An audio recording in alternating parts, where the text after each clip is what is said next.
the architects give us a real element of reality into an insight into our projects, because this whole time everything's been very theoretical. So it'd be nice to see like if our projects could fly in the real world or not. We've been working on a derby car this year. Y130, it's the room number. In my class, I'm the only girl, but it felt like I was immediately accepted into the program. Oh, I got a tadpole! We found a couple tadpoles in there. They're really good at hiding, so you have to like dig. This day is all about taking children, 7th graders, out into a natural environment and experiencing it.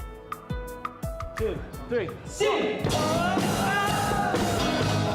My whole mission as a music teacher is to make the kids love music in any way possible.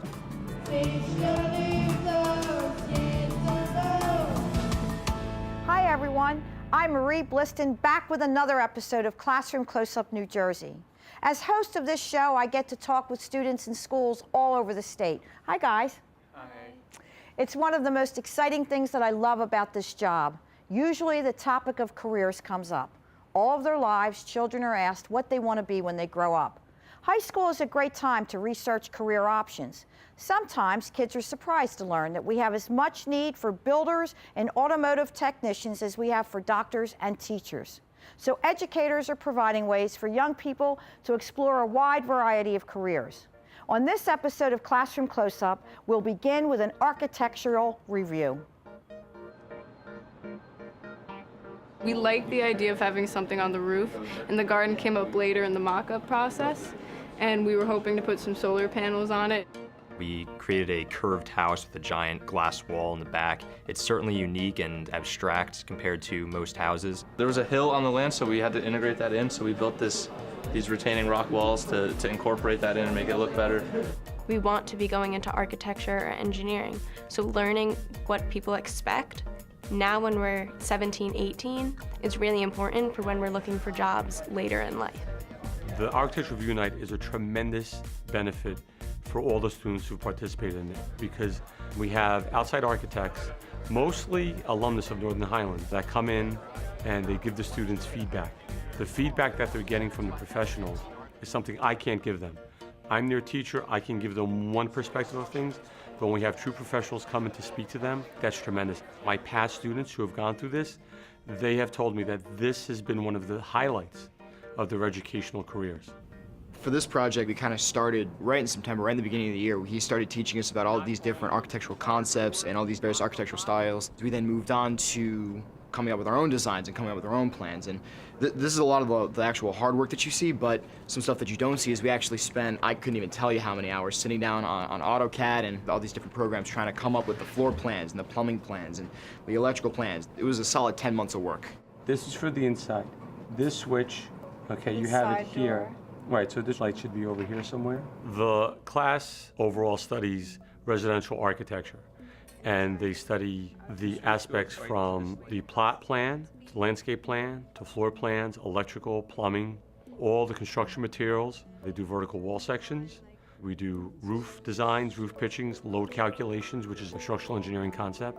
They then build a portfolio of all these different plans, and then at the end they do a 3D quarter scale model to the specs of their plans. And it's over the course of the whole year. They're learning as they're going about doing each different section. In the beginning of the year, we had to come up with fictional clients, or if you wanted to, actual clients, and design a house for them. We had one family that had 2 girls, and they were looking for a clean-cut house that had a decent amount of property. So that's why we went with something much more streamlined like this versus something too modern. We had to find a real plot of land. We went all over, we used Zillow to find a real plot of land out in Colorado, and we had to build a house to that state's specifications. Because our house was built in Pennsylvania versus New Jersey, we had to look up the specific codes that were for Pennsylvania. So those were different electrical codes, plumbing codes, and especially the roof pitch codes. I don't think anybody built a house that's supposed to be in New Jersey because of the price, the cost. It really adds up. We used an actual building calculator, and we were barely under budget. And our plot of land was very cheap, so if we had tried to do it here, we would have been way over budget. You can take apart this house. This is the roof with the greenhouse and the garden on top. The parameters we were given, I believe it was 2,400 square foot house, and then you needed to spend at most $360,000. And the second floor has all the furniture placed inside of it, and these pieces are all 3D printed. The hardest part was building the roof, but that's only because we have a fairly complex roof with a lot of irregular shapes. The hands-on aspect of actually building the house was very tedious work, but it could be fun at times as well. We printed out flat models on paper of all of our walls and stuff and cut them out on bandsaws and basically built everything up using pins, and we glued together a bunch of plexiglass, and we really took it step by step. This project has been essentially a culmination of my 4 years with Mr. Mugno. I mean, to be able to take all the skills that he's taught me and then present it to real architects who work in the field daily, it's a very, very nice way to show off what I've learned over the last 4 years. The Architectural Review Night, I think it's going to be very interesting to see the architects give us a real element of reality, because this whole time everything's been very theoretical, so it'd be nice to see like if our projects could fly in the real world. We have the second floor here. It's how far with the floor plan. Everyone's got like beautifully made roofs, awesome craftsmanship. There was even some lights. Something that I really liked that I saw a lot of was solar panels being integrated into designs. So students are thinking about green, environmental friendly design, which is really cool to see in their works. I've been in Mr. Mugno's engineering courses and CAD courses since freshman year, and I've always liked the thought process you have to go through. When you're presented with a problem, you have to look at the problem and be like, okay, what is the main problem? You have to look at the sub-problems, and then you have to come up with a solution to the problem, and it's just a great way of thinking. It's a great sense of pride. It's a great sense of accomplishment. I've had some of these students for 3 and 4 years, and it's anticlimactic because I'm so happy and proud of them, but yet I'm sad to see them go. They're almost like my kids, you know, that I've seen them grow from these little freshmen to these young adults who are going to be moving on to, you know, these bigger and better things in life. That's a glimpse into the future of the building industry. You can't help but be encouraged by these young people. I often wonder what drives them. To answer that question, join us as we motor over to the Wayne Valley Car Fair.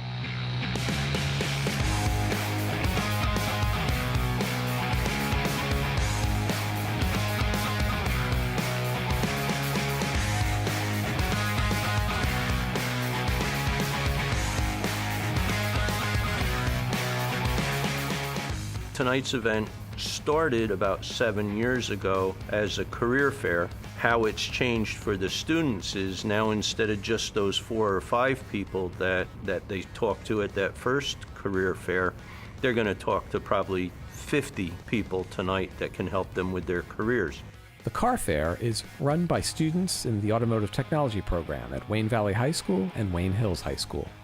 We're going to get alumni back that are working in the field, and they're going to bring something to talk to the kids, which is great because now a guy that went through the program, he's working in the field for 5 years or a couple years, can talk to a kid that's graduating. You know, what's it really like?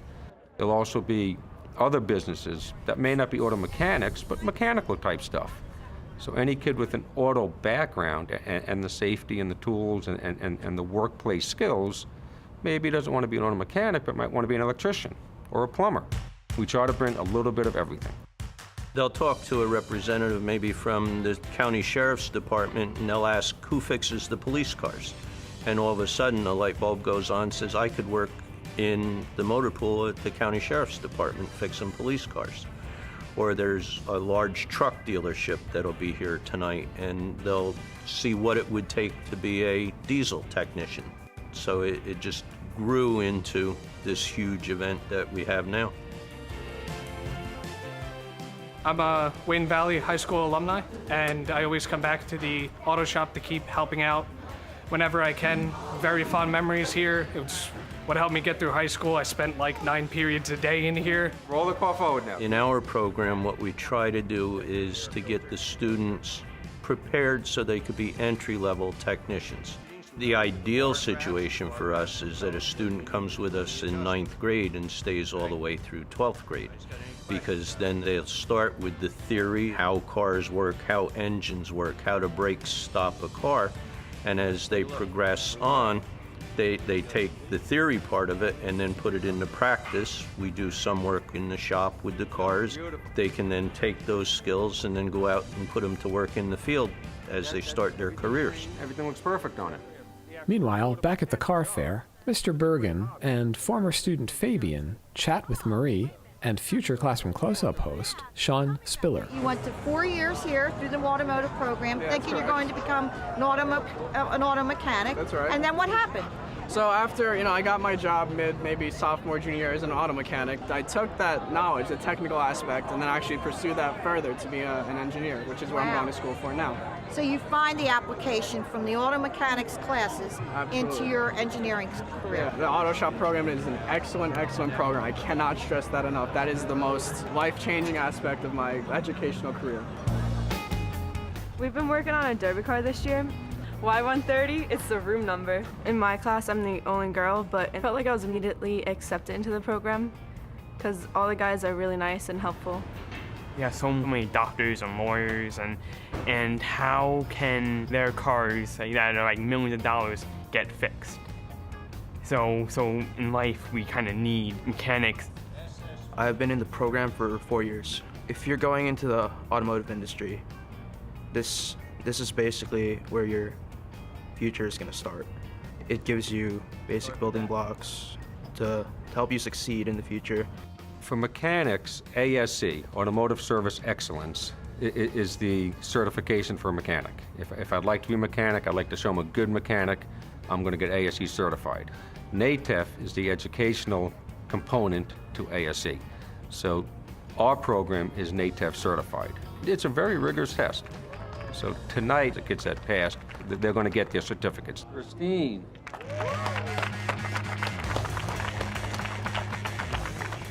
We can tell them they're doing a great job, but until it gets out in the real world, there's really no validation for it. An event like tonight lets them see that what they're learning in the program has an application out in the world, and not only is it a valued skill to have, but there are very good career opportunities with it. When we come back, studying the environment by experiencing it. Stick around.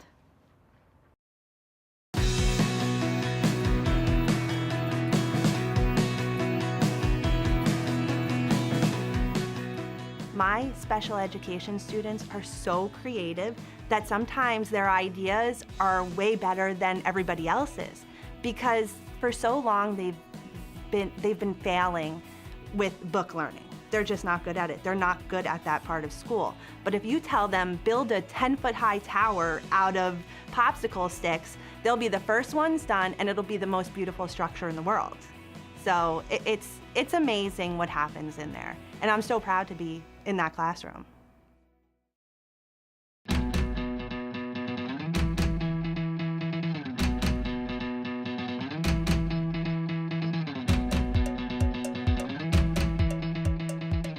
Summer camp?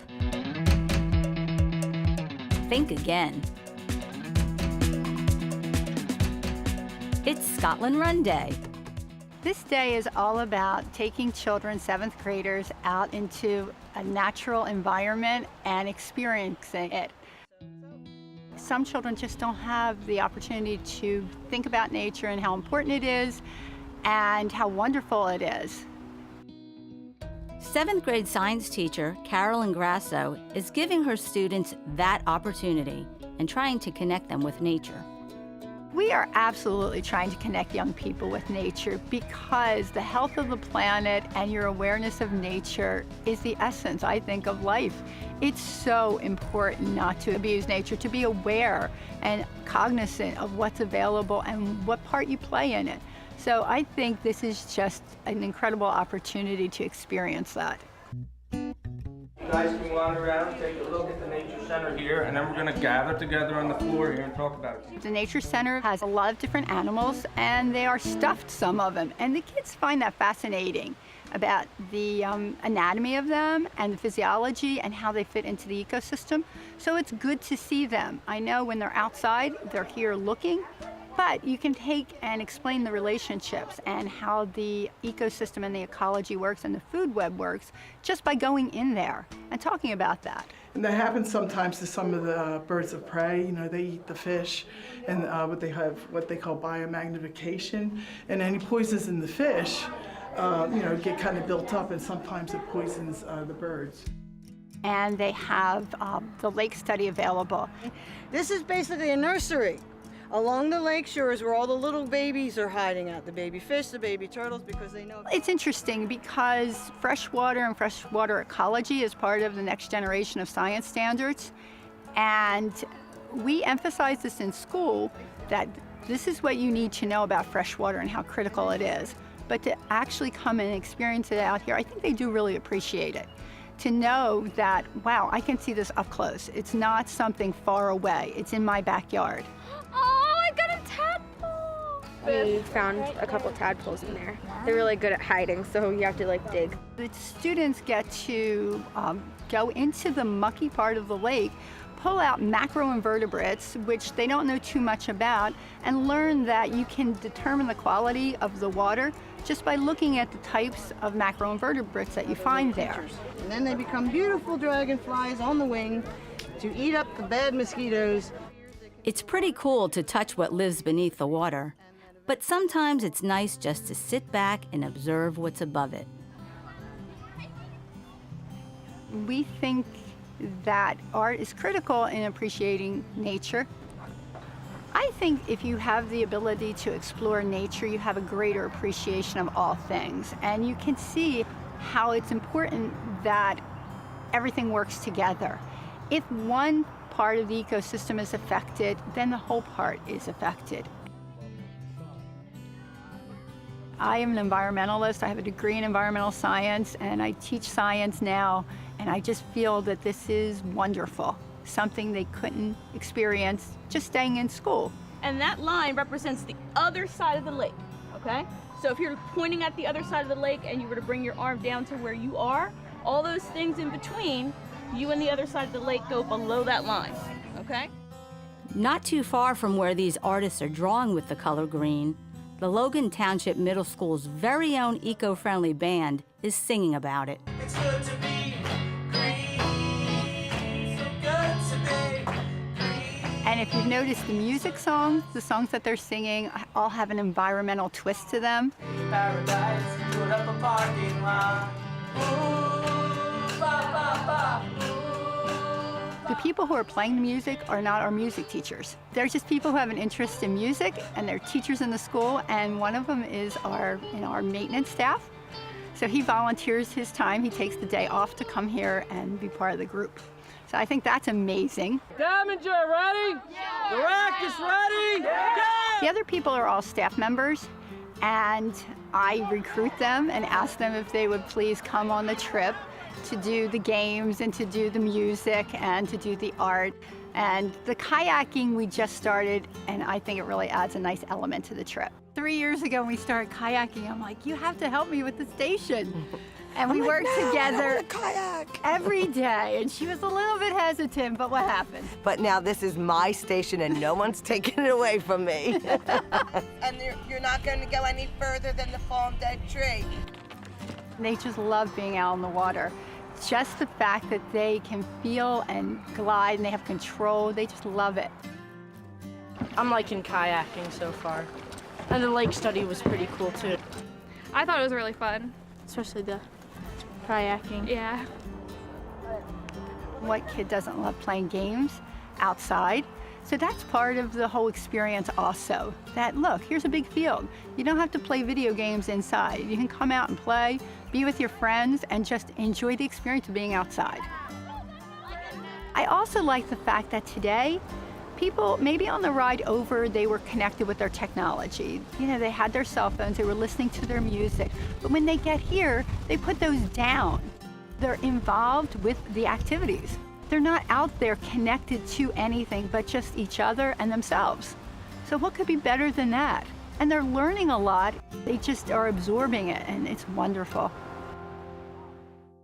You're watching Classroom Close-Up New Jersey. Go Panthers!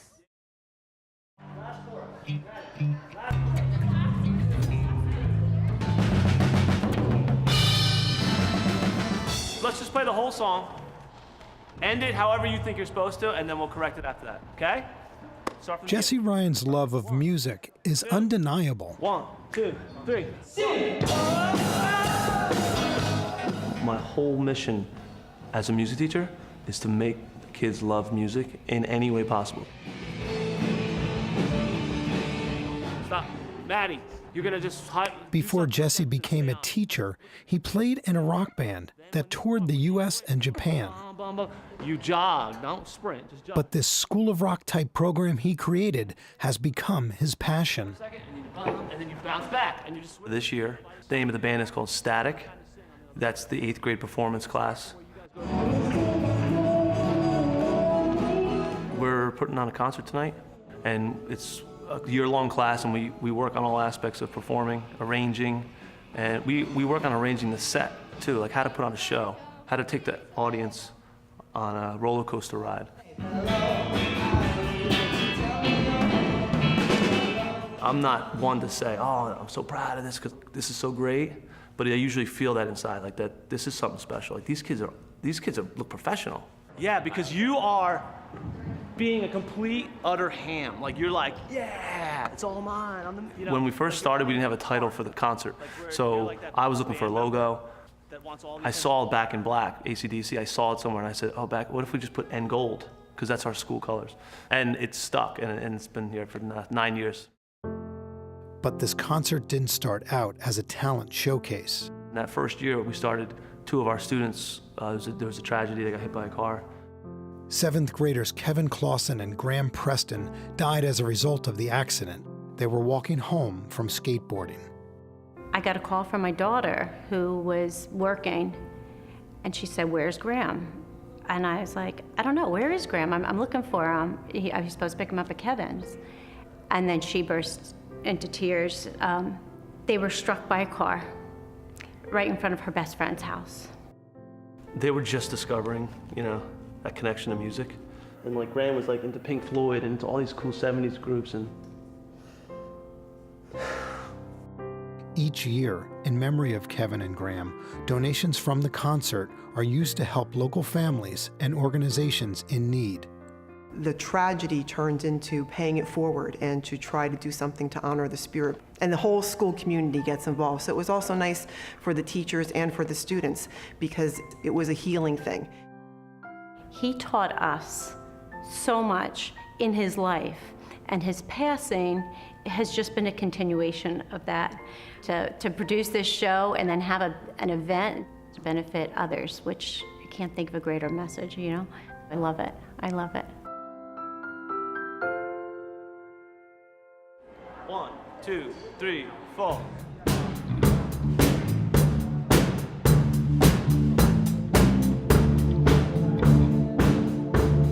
It culminates with the concert, but it's not about the concert. Like they think it's about the concert.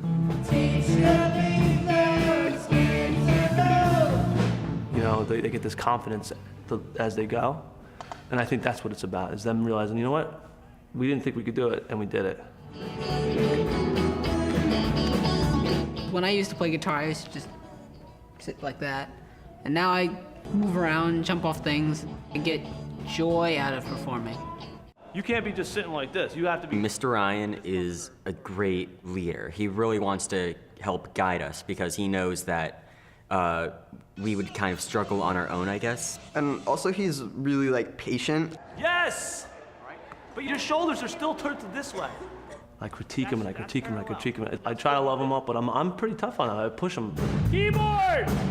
Come on, more! Turn it up! Some of them, I think they discover, oh, I can play keyboard, or you know what?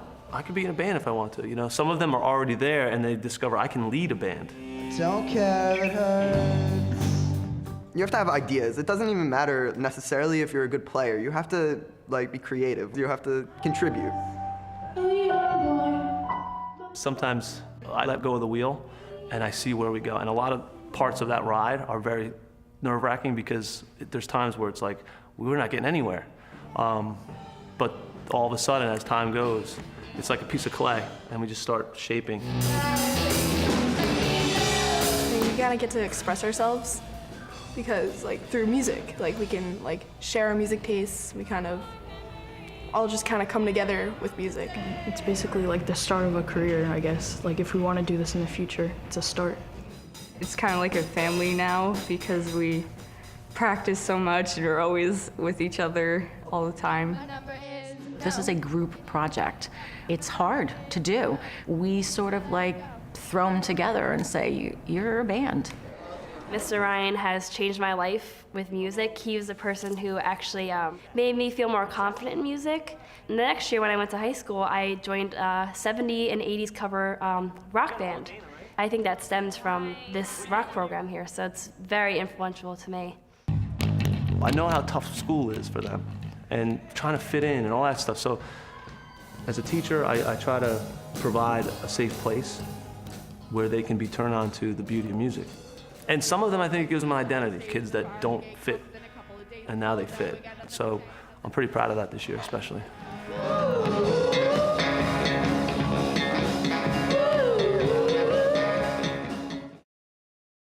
If you happen to be in the audience at a rock concert, you're probably not thinking about all the work that goes into putting on an amazing show. It's quite an achievement.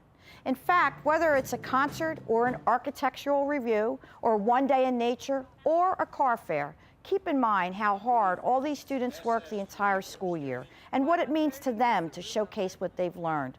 We present their triumphs every week on our show. Next time, watch how art connects kids and culture. And check out more on our website anytime. For Classroom Close-Up New Jersey, I'm Marie Bliston. See you soon.